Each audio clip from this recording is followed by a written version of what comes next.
আসসালামু আলাইকুম।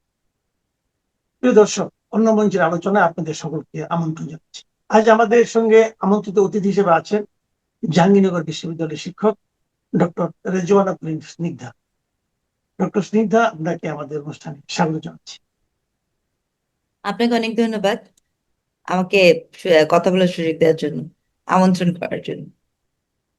জি, আপনি আমরা জেনেছি যে আপনি এই কদিন আগেও নেপালে ছিলেন। বিশেষ করে নেপালের যে বহুল আলোচিত যে নির্বাচনটা, সেই নির্বাচনের সময় আপনি সেখানে সশরীরে ছিলেন। এটা আমি ডয়চে ভেলের একটা ভিডিওতে আপনাকে দেখলাম, আপনি এটা কমেন্ট করছেন এবং আপনার অবজারভেশন হিসেবে আপনার যে মন্তব্যগুলো করছেন, উপলব্ধিগুলো করছেন।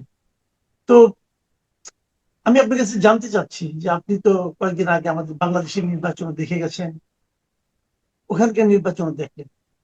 দুই দেশেরই নির্বাচনের আগে যে তৈরি হয়েছিল প্রায় একই রকম, যে আপনার জেএনজি যাদেরকে আমরা বলি, সেই তরুণদের আন্দোলনের মুখে সরকারের পতন ঘটেছিল। নেপালেও ঘটেছিল, বাংলাদেশেও ঘটেছিল। বাংলাদেশকে হয়তো অনেকটা অনুসরণ করে নেপালে পরিবর্তনটা ঘটলো, কিন্তু তারপর নির্বাচন এবং সেখানে জেনজিদের অংশগ্রহণ এবং সব মিলিয়ে পরিবর্তন আমরা দেখলাম। দুটোর মধ্যে আপনি মিল অমিল কেমন দেখেন? মাসুদ ভাই, আপনাকে অনেক ধন্যবাদ। আমি আসলে গতকালকে এসেছি নেপাল থেকে। নেপালে যাওয়াটা একটা ব্যক্তিগত ট্রিপও ছিল, পাশাপাশি এরকম একটা সুযোগ আমি হাতছাড়া করতে চাইনি, যেখানে আর কি আপনি যে কারণে বললেন, মানে অন্য সময় হলে ইলেকশনটা এত ইম্পর্টেন্ট হতো না। আমাদের মেথোডোলজিক্যালি অ্যানথ্রোপোলজির একটা অন্যতম গুরুত্বপূর্ণ বৈশিষ্ট্য থাকে যে আপনি সেখানে সশরীরে যে একটা অবজারভেশন করবেন, পার্টিসিপেট করবেন। তো সেটার সুযোগ এবং আমার নিজস্ব একটা ভ্রমণের ট্রিপেরও একটা অংশ ছিল ব্যক্তিগত। তো সেই জন্য আমি গেলাম। এবং এর একটা মূল কারণই কিন্তু এটা ছিল যে আপনি জানেন যে আমাদের যেই এই যে জেনজি মুভমেন্ট, যে মুভমেন্টটা, এই মুভমেন্টটা আপনার নেপালেও খুব এভাবে হয়েছে এবং খুব অল্প সময়ের মধ্যে তাদের যে প্রধান ছিল সুশীলা কাকরি, উনি এটা এটা আয়োজন করেন ইলেকশনটা। তো আমি যখন এয়ারপোর্টে নামা থেকে শুরু করে, আমি এটা খুব মজার ব্যাপার, মানে ডয়েচভেলের ইন্টারভিউটা দেয়া পর্যন্ত আমি আহ, শুধু পাবলিক পারসেপশনটা নিয়েছি। এবং এরপরে আমি আমার বেশ কিছু পড়াশোনার জায়গাটাকে এক্সপ্লোর করলাম। ভোটিং কাউন্টটা কিন্তু এখনো কমপ্লিট হয়নি, বিশ্বাস করবেন। আমি মনে হয় আহ, কম করে হলেও 100-150 মানুষের সাথে কথা বলেছি, মানে এই ইলেকশনের আগের মুহূর্ত পর্যন্ত, দিনের পর্যন্ত। এবং ঘটনাচক্রে আমি এর মধ্যে প্রায় মানে আপনার কি হবে, 91% পিপল পেয়েছি যারা আসলে ঘন্টি মার্কা, মানে আরএসপি, সেই মার্কাটাতে ভোট দিবে। হ্যাঁ। এবং এর পরের প্রশ্নটাই এবং ছিল, বা ভোট দিবে এবং তারা কনফিডেন্ট যে এটা জিতবে।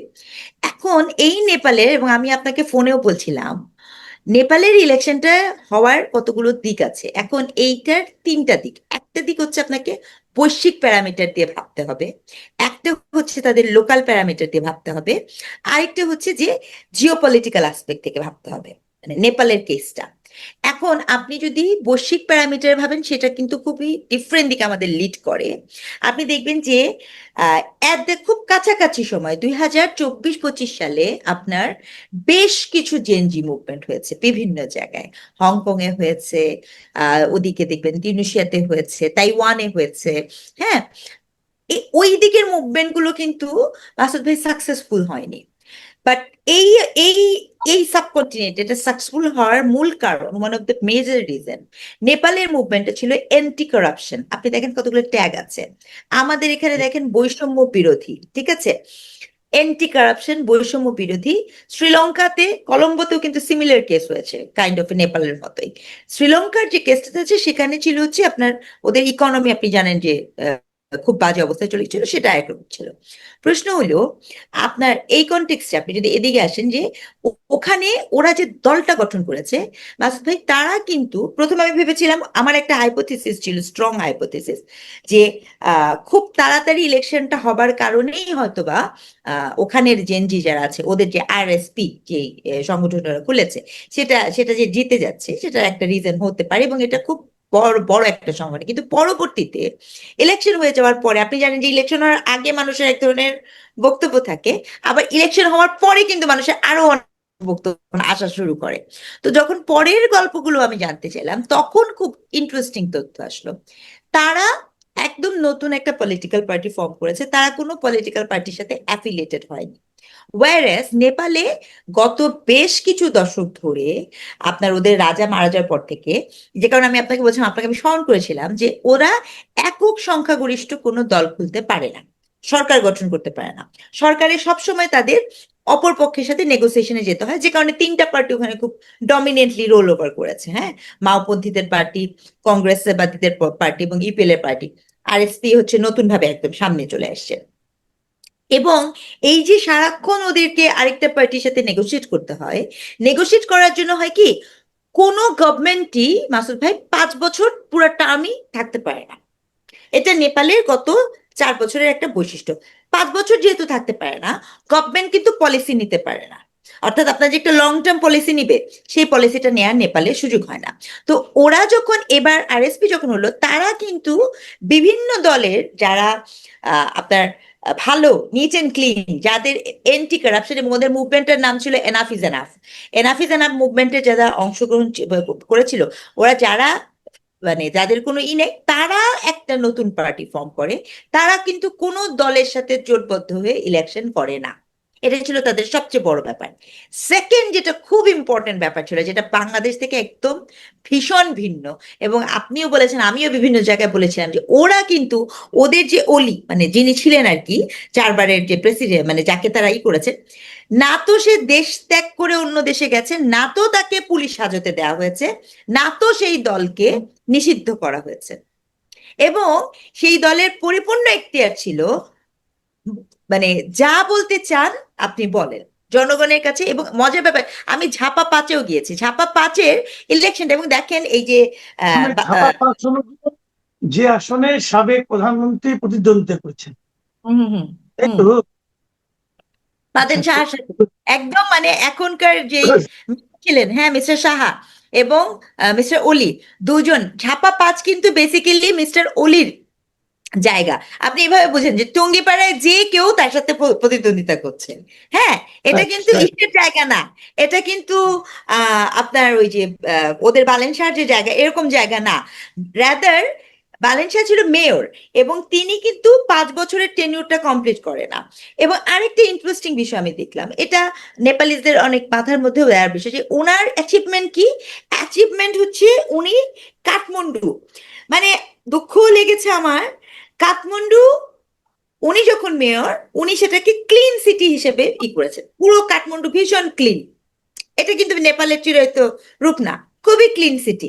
এবং মজার ব্যাপার, এই ক্লিন সিটি, এবং উনি কিন্তু টেনিউর কমপ্লিট করেন, উনি 3 বছর ছিলেন। এবং উনাকে এখান থেকে সরানোর পর উনি এক্স্যাক্টলি যে এতটাই যে সে যে একদম ঝাপার যে ক্যান্ডিডেট, অলির উল্টা সাইডে যখন করলো, এবং পুরা ইলেকশনের মুভমেন্টের দিন মিস্টার অলি, যিনি প্রাক্তন ওদের ছিলেন, যাকে তারা নামিয়েছে, বাংলাদেশে যেমন আপনি তাদেরকে নিষিদ্ধ করেছেন, ওখানে ওই ব্যক্তি ইচ অ্যান্ড এভরি ডোরে যে যে ভোট চেয়েছে, প্রত্যেকটা দরজায় সে নক করেছে, তার যা বলার সে বলেছে। আর আহ, আমাদের যে যে মানে নতুন যে হতে যাচ্ছেন সম্ভবত মিস্টার শাহ, তিনি কি করেছেন, তিনি যেহেতু র্যাপার মানুষ, তিনি রোড শো করেছেন, তিনি কারো বাসায় যাননি, কারো বাসায় যায়নি। এবং মজার ব্যাপার, আমি জিজ্ঞেস করলাম যে তার কি প্ল্যান, কোনো প্ল্যান নাই।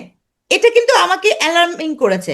প্ল্যান কি, নতুন সিস্টেম করতে হবে, এবং এন্টি এন্টি একটা ব্যাপার তৈরি হয়েছে, যে এন্টি আপনার করাপশন এবং নেপো কিডসটাও ওখানে খুব গুরুত্বপূর্ণ হয়েছে। কারণ আপনি জানেন নেপালে মাত্র একটি বিশ্ববিদ্যালয়, এবং ওদের একটা এরিয়া আছে, ওখানেও আমি গিয়েছি, ওটাকে বলে সুকুনবাজি। আমি আবার ওদের কিছু লোকাল টার্মও শিখেছি আর কি কয়দিনে। হ্যাঁ, সুকুনবাজদের যারা বলছেন, এটা কেমন মনে করেন, রিভার সাইডে আপনার এমন একটা পলিসি তারা নিয়েছে, যে রিভার সাইডে যাদের কোনো বাড়িঘর নাই তাদেরকে এমনি বাড়িঘর গভর্নমেন্ট করে দিবে, এবং সেজন্য বিগ ইনভেস্টমেন্ট এসছে।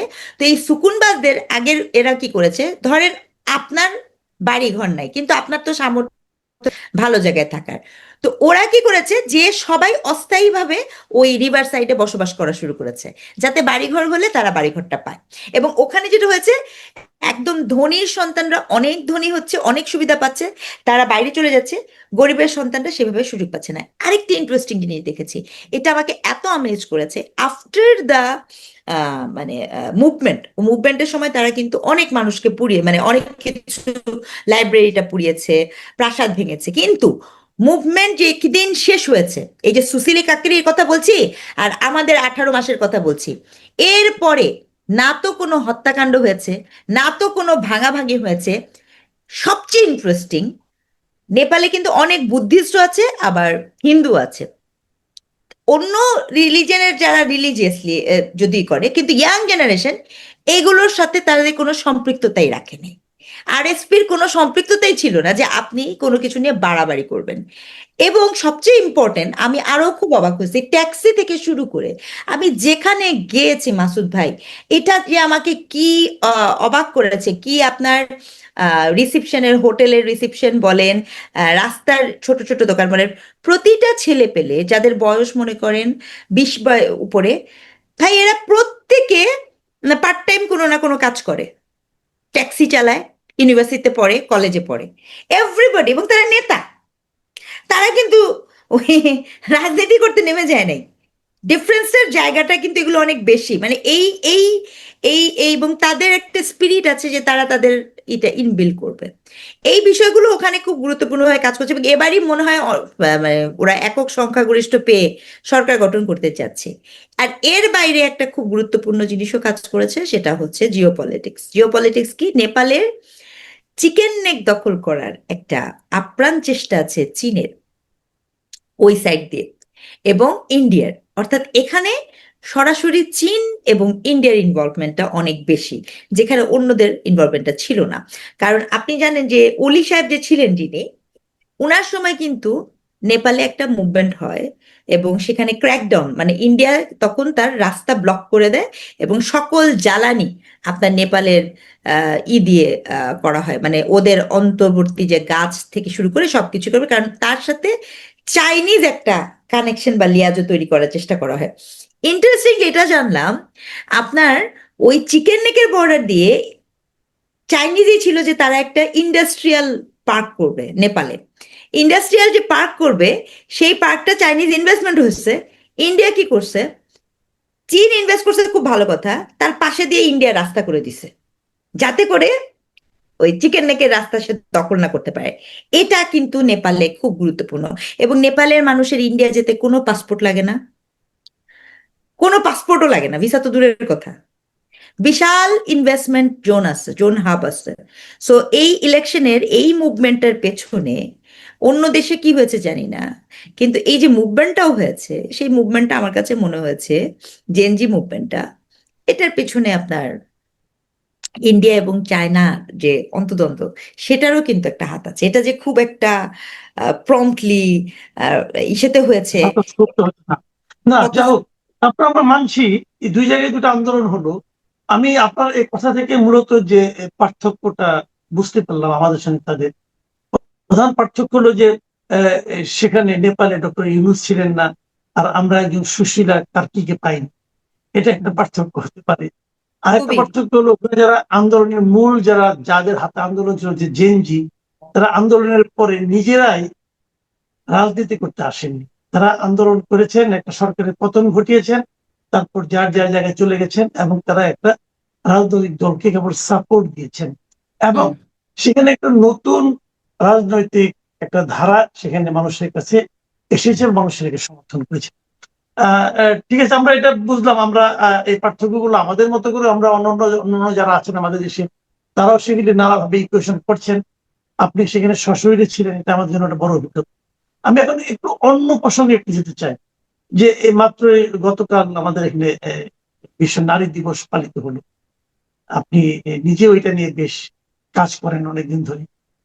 আমাদের দেশে কয়েকদিন আগে একটি নির্বাচনও হলো। নির্বাচনে দেশ পরিচালনার যে ঘটনাগুলো তো নির্বাচনের মাধ্যমে হয়, সেখানেও আমরা নারীদের অংশগ্রহণের একটা করুণ চিত্র দেখলাম। আগামী দিনগুলিতে আপনি আমাদের দেশে নারীদের মানে এই নতুন গণতান্ত্রিক যে রাজনৈতিক আবহাওয়া, সেখানে আপনি নারীদেরকে কি অবস্থায় দেখতে পাচ্ছেন? নারীদের কি অবস্থায় দেখতে পাচ্ছি এটা তো সময় বলবে। কিন্তু আসলে হ্যাঁ, অনেক আহ, আমি আসলে ঠিক জানি না। এখন যখন আমি অনেক আজকেও আমি যখন একটা কিনোট স্পিকার ছিলাম একটা ইউনিভার্সিটির ওমেন ডে স্পেশালে, আসলে আমি ঠিক খুব কনফিউজ হয়ে যাই মাঝে মাঝে। কেন জানেন মাসুদ ভাই? ধরেন 1980-র দশকে যখন লঞ্চ ডুবি হতো, তখন লঞ্চডুবিতে মেয়ে মানুষ, নারী ও শিশু মারা যাওয়ার হার ছিল হয়তোবা 3%, 4% এরকম। কিন্তু এখন যদি আপনি মেয়ে এবং নারী শিশুর লঞ্চডুবির হার দেখেন, দেখেন 80% ওমেন ওখানে মারা যায়। তার কারণ কি? আগে মেয়েরা পুকুরে, খালে, বিলে সেখানে সাঁতার কাটতো। সাঁতার একটা লাইফ স্কিল, হুম, ঠিক আছে? তা আমি ঠিক আসলে মাঝে মাঝে বুঝি না যে আসলে হলোটা কি। মানে উন্নত হলাম না অনুন্নত হলাম, অথবা কম্বিনেশন হতে পারে, হতে পারে। আপনি দেখেন আমাদের ঢাকা বিশ্ববিদ্যালয়ের আপনাদের সময়কালীন যে সকল শিক্ষার্থী, নারী শিক্ষার্থীরা ছিল, তাদেরকে দেখেন, এখনকার শিক্ষার্থীদেরকে দেখেন, কি হচ্ছে, কি বলছে, কি করছে। একটা পর্যায়ে যে আপনি কিন্তু দেখবেন এই চিন্তাটাতে আপনি পড়বেন। ইন্টারেস্টিংলি আজকে আমাকে আমাকে একটা প্রশ্ন করা হয়েছে, এবং প্রশ্নটা খুব গুরুত্বপূর্ণ ছিল। প্রশ্নটা ছিল যে বাসের মধ্যে আপনার আলাদা করে 3টা সিট, এখন আবার আলাদা বাস। I am very sorry. আমার কাছে মনে হচ্ছে এই গভর্নমেন্টও নিয়েছে মেয়েদের জন্য আলাদা বাস। আমি খুব সরি, আমার কাছে মনে হচ্ছে যে এটি কোনোভাবেই আপনার নারীর নিরাপত্তা নিশ্চিত করে না। এই যে আন্ডারস্ট্যান্ডিং এর ঘাটতিটা এত প্রগাঢ়। কারণ আপনি দেখেন, আপনার পৃথিবীর কোনো সভ্য দেশে কিন্তু আপনি যদি যান, আমি যেহেতু ইউরোপে গিয়েছি, অস্ট্রেলিয়া, নিউজিল্যান্ড, বহু জায়গায় গিয়েছি, কোথাও কিন্তু আপনি গার্লস স্কুল, বয়েজ স্কুল এখন পাবেন না। একটা সময় গার্লস স্কুল হয়েছিল। কেন হয়েছিল? তার কারণ হচ্ছে সেই সময় মেয়েদেরকে বের করে নিয়ে আসার জন্য গার্লস স্কুলটা হয়েছিল। এখন আপনি কি করছেন? আপনি বাস দিচ্ছেন আলাদা করে, নারী বাস। আপনি শুনেছেন কখনো আলাদা করে পৃথিবীতে কোথাও ওমেন বাস হয়? না, হয় না। আপনি এটাকে নিশ্চিত করছেন, তার কারণ হচ্ছে আপনি আসলে নারীকে পাবলিক পরিসরে তার মতো করে, সে কি রাস্তা দিয়ে যখন যাবে তখন কি এরপরে আমরা রাস্তা করবো এটা হচ্ছে ওমেন্সদের হাঁটার রাস্তা, ওটা হচ্ছে বয়েজদের হাঁটার রাস্তা? না, আপনি এটা করতে পারেন না। বাসে 3টি সিট যখন করা হয়েছিল, এটা একটা মিস ইন্টারপ্রিটেশন আছে। মিস ইন্টারপ্রিটেশনটা কি? মিস ইন্টারপ্রিটেশন হচ্ছে আপনি পৃথিবীর সব জায়গাতেই যেহেতু নারীর প্রেগনেন্সি বলেন, নারীর মিনস্ট্রুয়াল হেলথ বলেন, বয়স্ক মানুষের অসুস্থতা বলেন, এই সবার জন্য একটি আলাদা করে সিট থাকে। সেটাকে আমাদের দেশে পলিসিতে বানানো হয়ে গেল যে নারীর জন্য প্রথম দিকের বাস দিয়েছে। তো এরকম না। তো আমার যেটা মনে হয় যে আগানোর প্রক্রিয়াটা তখনই সম্ভব যখন আমার এই পলিসিগুলো যখন নেওয়া হবে। আপনি যখন নারী বান্ধব কোনো পলিসি নেবেন, আপনাকে, ভাই এটা নারী ইস্যু না, ইকোনমিক্সে পলিসি নিলে আপনার ইকোনমিক্সের যোগ্য লোক বসাতে হবে। আজকে মিডিয়া অ্যান্ড জার্নালিজম নিয়ে কোনো একটা কিছু করতে গেলে যারা এই বিষয়টা বোঝেন তাদেরকে বসাতে হবে। একইভাবে নারী বিষয়ক যখন কাজ করবেন, আপনার কোনো ওরিয়েন্টেশন নাই, কিন্তু আপনি ধামাধাম কতগুলো পপুলার অ্যাপ্রোচে কতগুলো পলিসি নিয়ে নিচ্ছেন। I am very sorry, that is not the way, it will not gonna work. আমাদের দেশে এতগুলো ধর্ষণের ঘটনা ঘটে। আমাদের দেশে গত বছরের রোজার সময় আসিয়া, এই বছরের রোজার সময় ইরা। এখন খেয়াল করে দেখেন, আসিয়া বা ইরা দুটো মানুষ, বাচ্চাই হচ্ছে বাচ্চা, এবং দুটো ধর্ষণ বিভৎস, এবং দুটো ক্রিয়ার সাথে যুক্ত হচ্ছে পারিবারিক ইস্যুস। তার মানে কি? তার মানে এই ধর্ষণকে কি আপনি আসলে ল দিয়ে ঈদে ট্যাকল দিতে পারবেন? না, পারবেন না। That is not connected with that. তার মানে আপনার সামাজিক মন, আপনার চিন্তা, আপনার এডুকেশন সিস্টেম, ধর্ষণ সম্পর্কে আপনার বোঝাপড়া। বাংলাদেশে আমি, এটা আমি দায়িত্ব নিয়ে বললাম, আমি রিসার্চার মানুষ দেখে আমি দায়িত্ব নিয়ে বললাম, ইন্ডিয়াতে এরকম ঘটনা ঘটে, আপনার চলন্ত বাসে বাসে অপরিচিত জায়গাতে হয়। বাংলাদেশে 90% কেসে রেপ ভিকটিম হয় হচ্ছে পরিচিত মহলের নারী। মানে তাকে যে করে, তার পরিচিত কেউ করে। তার মানে নিশ্চয়ই এখানে এমন কোনো ঘটনা ঘটছে, ব্যক্তিগত প্রতিশোধ, ধর্ষণ, হানাহানি, ধর্ষণ, ব্ল্যাকমেল, ধর্ষণ। বিনোদনের জগৎ নেই এই দেশে, আপনার সেক্স এডুকেশন নেই এই দেশে। এই যে বহুত কিছু যে এটার সাথে কানেক্টেড, এটা যে ল দিয়ে ঠিক হবে না। আমি বারবার বলেছি, এবং একটা কথা আমি সবসময় বলি, খুব পপুলার আরেকটা কথা বলি, এটাও জানি আপনার শোতে পছন্দ হবে না লোকের, কিন্তু আমি বলতে বাধ্য। যেহেতু গবেষণা করি, কাজ করি, পড়াশোনা করি, ব্রিটিশ আইনে ধর্ষণের দেখবেন সবাই বলে যে ধর্ষকের শাস্তি মৃত্যুদণ্ড মৃত্যুদণ্ড। আমি কখনো ধর্ষকের শাস্তি মৃত্যুদণ্ড চাই না, একদমই না। কারণ যখন এই আইনটা করা হয়েছিল তখন দুটো অপরাধের শাস্তি, ডাকাতি এবং ধর্ষণ। কেন মৃত্যুদণ্ড না? যখনই আপনি ভিকটিমকে জানবেন, আপনি যখন মৃত্যুদণ্ড নিশ্চিত করবেন তখন কি হবে জানেন? জিরা মেয়েটাকে গলা কেটে দিয়েছে না, তার মানে আপনি ধর্ষণ করার পরে, কারণ ধর্ষণ আপনি প্রমাণ করতে গেলে ভিকটিমকে বেঁচে থাকতে হবে, মানে ইকে বেঁচে থাকতে হবে, রেপ ভিকটিমকে বেঁচে থাকতে হবে। কারণ তার বয়ান ছাড়া আপনি কিন্তু কোনোভাবে, এমনকি যদি আপনার স্পামের ট্রেসও পাওয়া যায়, আপনাকে বলবে যে আপনার সাথে সম্মতিতে সম্পর্ক হয়েছে তাই স্পামের ট্রেস পাইছেন, আপনি কিভাবে এটা কি করবেন? তার বয়ান ছাড়া আপনি কোনোদিন নিশ্চিত করতে পারবেন না যে সে তাকে মৃত্যুদণ্ড দিতে পারবেন না। এই জন্য যখনই আপনি মৃত্যুদণ্ড দিয়ে দিবেন তখন কি করবে? সেই রেপ ভিকটিমকে কোনোদিন ধর্ষক বাঁচিয়ে রাখবে না, সে তাকে মেরে ফেলবে। So that's very important to understand. আপনি কি হুজুগে গা ভাসাবেন কিনা আমি তো জানি এটা পপুলার না, বাট আমি এটা বলতে বাধ্য, কারণ আমি কি চাবো? আমি কি চাবো যে একটা মেয়ের সাথে রেপ হয়েছে তারপরে সেই মেয়েটাকে মেরে ফেলা হোক? না, আমি চাবো না। আমি চাবো যে সেই মানটা বেঁচে থাকুক, একদম দম্ভ নিয়ে বেঁচে থাকুক, এবং তার সাথে হওয়া অন্যায় শাস্তি হোক। তো এই যে বিষয়গুলো আমরা হয় কি, এগুলো অনেক পপুলার একটা চাপে পড়ি, এবং এই যে আমাদের একটা তৈরি হয়ে গেছে যে কিছু হলে আপনি একটা সবাই একসাথে হয়ে আপনি কোনো কিছুর মাঝখান দিয়ে ইয়ে না নিয়ে আপনি করে দিবেন, এবং এত মিসপারসেপশন। আপনি এটাও দেখবেন যে মানুষ বলে যে, খুব সরি আমি এই কথাটা বলছি, হয়তো বা অনেকের খারাপ লাগবে, অনেকে বলবে যে যেসব দেশে অনেক কঠিন আইন আছে সেসব দেশে মৃত্যুদণ্ড হয় না। কোন দেশ? ধরেন সৌদি আরবের কথা বলবে, সৌদি আরবে অনেক কঠিন আইন আছে, এই জন্য ওখানে রেপ হয় না। এক্স্যাক্টলি, আমি একমত আপনার সাথে, অনেক কঠিন আইন আছে, কিন্তু যেটা আপনি জানেন না সেটি হচ্ছে সৌদি আরবে একটি রেপের কেস ফাইল করার জন্য, আই রিপিট, একটি রেপের কেস ফাইল করার জন্য আপনার 3 জন সাক্ষী লাগবে, সেখানে 2 জন পুরুষ সশরীরে দাঁড়িয়ে রেপ হয়েছে দেখবে। এই সাক্ষী ছাড়া রেপের কেসই ফাইল হবে না। এখন আপনি বলেন, একটা রেপ হচ্ছে, 2 জন পুরুষ দাঁড়িয়ে দাঁড়িয়ে দেখছে, এবং এই সাক্ষী আপনি কোথা থেকে পাবেন? আর এটা একটা প্রমাণ দেই, এটা সবচেয়ে বড় প্রমাণ, এটা যে সত্য না তার সবচেয়ে বড় প্রমাণ দেই। আজকে রামরুতে যান, বাংলাদেশের প্রবাসী নারী শ্রমিকরা যে পাঠানো হয়, তারা রেপ শুধু না, প্রেগনেন্ট হয়ে ফেরত আসছে। তাহলে কি কারণে অ্যাজ এ স্টেটও কিন্তু তার এগেনস্টে ব্যবস্থা নিতে পারে না? কাজে এই যে একটা জনমনে একটা ধারণা দেওয়া যে খুব কঠিন শাস্তি হলে ওখানে, এগুলো ভাই খুবই partial truth, that's not true. তো এই যে বাস্তবতাটা, আমি এটাই বলতে চাই, এই গভর্নমেন্ট হোক আর সেই গভর্নমেন্ট হোক, নারীর ইস্যুটা কিন্তু এমন, এটা গভর্নমেন্ট কেন্দ্রিক না। নারীর ইস্যু কিন্তু আপনার ঘর, আমার ঘর, সবার ঘর, ইটস এ কালেকটিভ একটা বিষয়। কিন্তু সেই কালেকটিভ বিষয়টা নিয়ে আমাদের সেন্সিটিভিটি তৈরি হয় না, আমরা সারা বছর এসব নিয়ে আলাপ করি না। আমরা একটা নারী দিবস আলাপ করি, একটা রেপের ঘটনা ঘটলে আলাপ করি, এতে তো উন্নতি হবে না। কারণ আপনি আমাকে দেখছেন, আপনি প্রতিদ্বন্দ্বী দেখছেন, আপনি মনে করছেন নারী অনেক উন্নতি হয়ে যাচ্ছে, কিন্তু আপনি ভুলে যাচ্ছেন যে বাংলাদেশের, আপনি সাউথ এশিয়াতে ফার্স্ট হয়েছেন কিসে? বাল্যবিবাহতে। আপনি ফার্স্ট হয়েছেন কিসে? নির্যাতনে। তো আপনার এই যে ফার্স্ট হওয়ার প্রক্রিয়াটা, এটা তো আসলে কোনোভাবে ইয়ে হবে না। Not now. বুঝছেন, এই ঠিক হচ্ছে আছে, গল্প। হ্যাঁ, অনেক ধন্যবাদ, অনেক ধন্যবাদ রিজওয়ানা স্নিগ্ধা। আমরা আপনার ইন্টারভিউ করতে এসেছিলাম, আপনার কন্যাকেও পেয়ে গেলাম। আমার মনে হয় দর্শকরা এই দৃশ্যটা একটু ভালোভাবে নেবেন। বলো happy women's day. Happy women's day to you.